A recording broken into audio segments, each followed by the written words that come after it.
নিমপাতা আর হলুদ খেয়ে আর উপোস করেই সেরেছিল ক্যান্সার।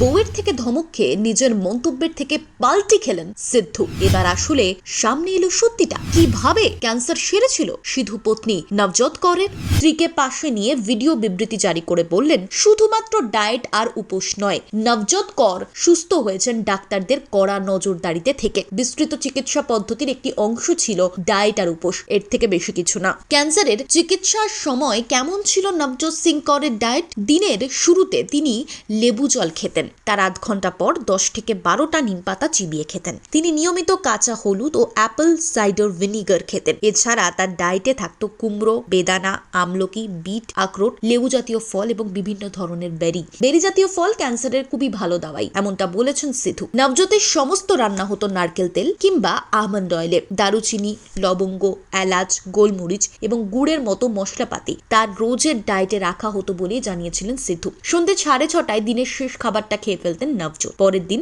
সকাল 10:30টার আগে আর কিছু খেতেন না। মূলত ইন্টারমিটেন্ট ফাস্টিং ডায়েট মেনে চলতেন তিনি। ক্যান্সারের রোগীদের কড়া ডায়েটে থাকাটাই কাম্য, এমনটাই মনে করেন চিকিৎসক থেকে পুষ্টিবিদেরা। তবে শুধুমাত্র ডায়েট করেই যে ক্যান্সার থেকে মুক্তি পাওয়া সম্ভব নয়, তেমনটাও জানিয়েছিলেন চিকিৎসকেরা। এবার সেই বিষয়ে শিলমোহর দিলেন সিধুও।